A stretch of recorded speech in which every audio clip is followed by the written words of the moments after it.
It was Saturday morning in Festive Road. Coal was being delivered, and boys were playing with wooden swords. Everything was very ordinary. This is an ordinary street. At number 52, the postman arrived with a letter.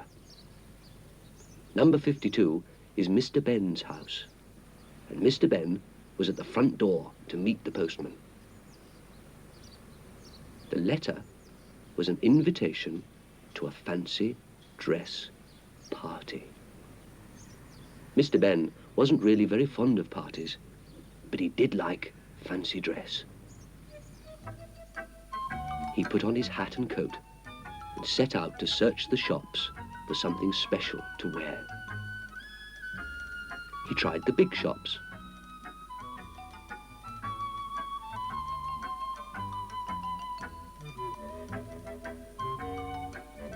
but didn't find anything. He tried the not-so-big shops.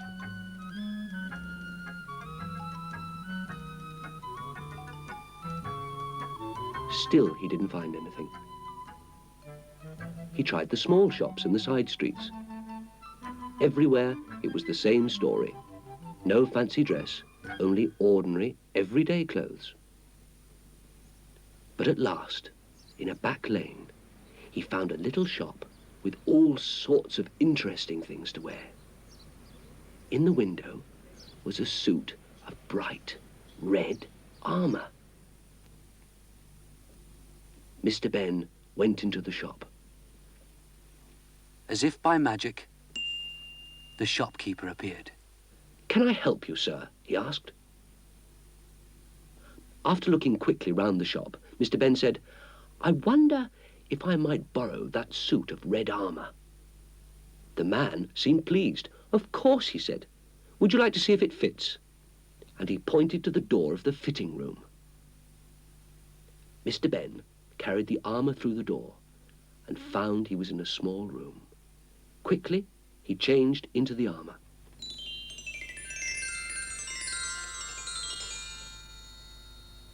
He smiled at the red knight reflected in the mirror. He laughed.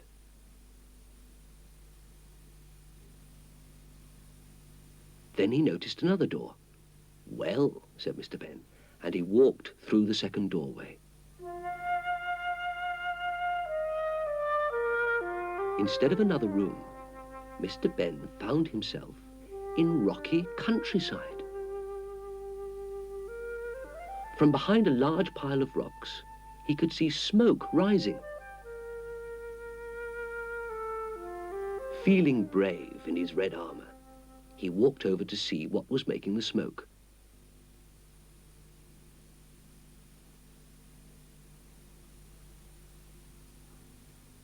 He climbed the rocks and found the smoke was coming from a dragon, quite a large dragon.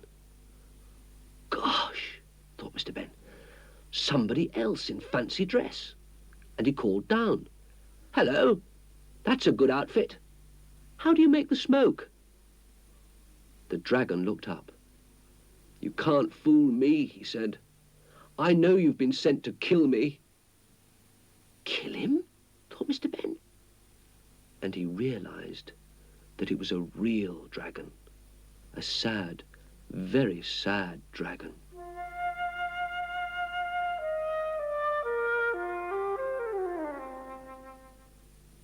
Before long, Mr. Ben was sitting down with the dragon, and the dragon told Mr. Ben his story.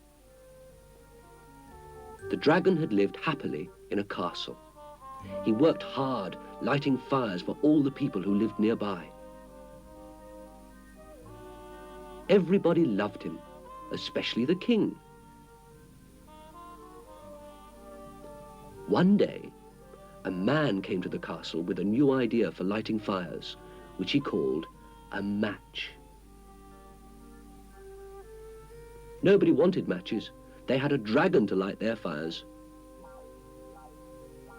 But the matchmaker was cunning. He set fire to a barn or two and saw that the dragon got the blame. He caused so much trouble that the poor dragon was made to leave the castle. Then everybody had to go to the matchmaker and buy matches. To make matters worse, the king's favorite white horse had run away at the same time, and the dragon had been blamed for this as well. He was being blamed for everything.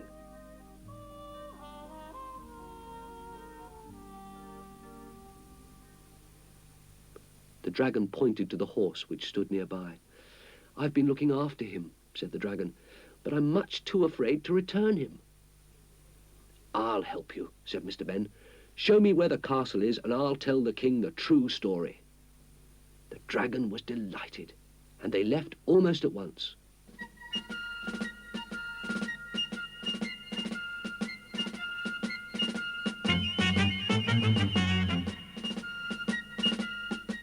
After they'd walked quite a way, the dragon stopped. There in the distance, Mr. Ben could see the castle. The dragon was afraid to go any closer. I'll wait here under the trees until you return," he said. Mr. Ben said, "Goodbye," and rode off towards the castle.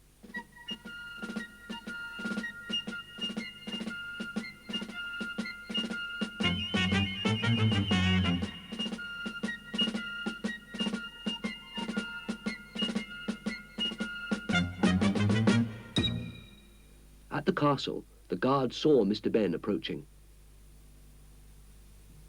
They rushed to the king and told him that a brave red knight must have killed the dragon because he was returning the white horse. Mr. Ben arrived at the castle. He didn't have to say anything. He was taken straight to the king to be rewarded.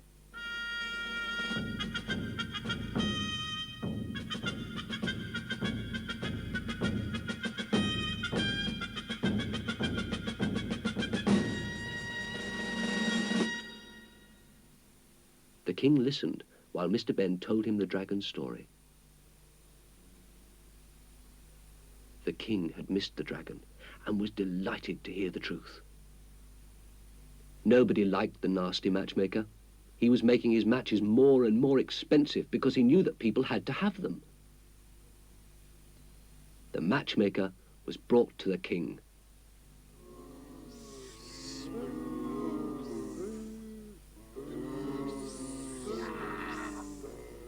The king ordered him to prison until he thought how to punish the rascal.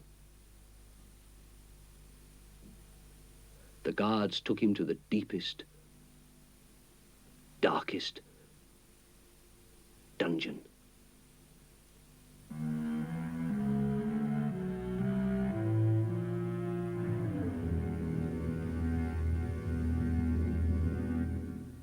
Mr. Ben led the way for the king and his guard to welcome the dragon back.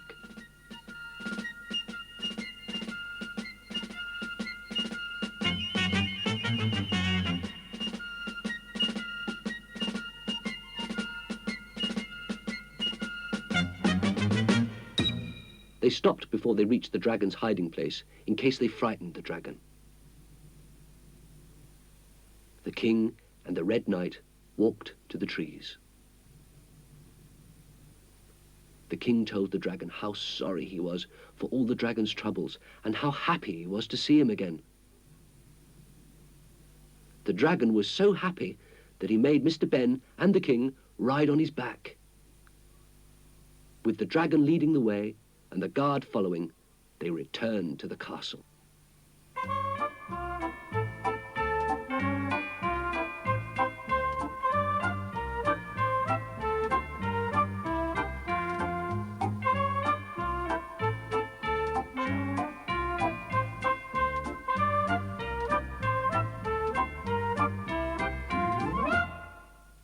Everybody came to the castle to welcome the dragon back, and the king made a speech.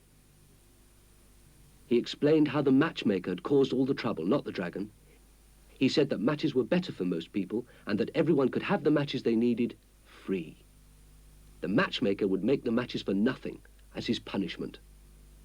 The dragon would be the king's personal firelighter. Then the king said they would have a feast, and the Red Knight would be the guest of honor. Everybody started to get things ready for the feast.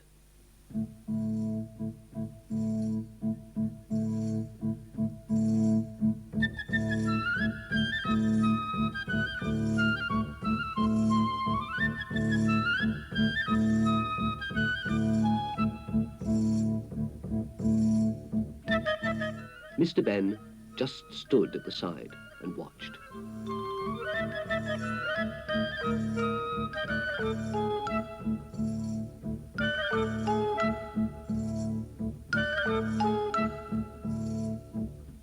A man appeared nearby. And Mr. Ben wondered where he'd seen him before. "Would you like to change for the feast, sir?" the man asked. And he took Mr. Ben to a nearby door. "You'll find the other clothes inside, sir," he said. As he stepped through the door, Mr. Ben found he was back in the changing room of the shop. He took a last look at the Red Knight in the mirror. And he changed into his own clothes again.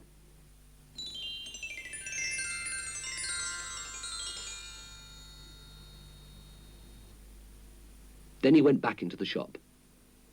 Mr. Ben had had enough excitement. He didn't want to go to the fancy dress party now. "Thank you," he said to the shopkeeper as he gave back the armour. "I won't take it with me after all." The little man smiled. "Right you are, sir. Shall we be seeing you again?" "Oh, yes, I'll be back," said Mr. Ben from the door. "Very soon," he added. As he walked back down Festive Road, Mr. Ben thought about his adventure.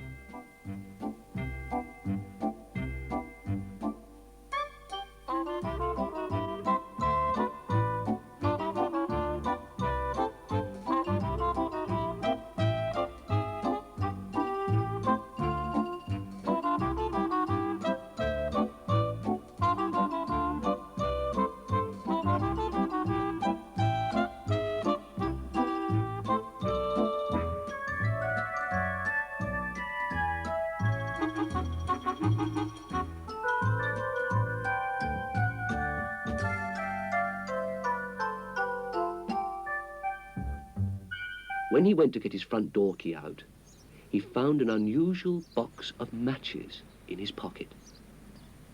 He smiled at the picture on the box. "How nice," he thought. "I'll keep them carefully, just to remind me."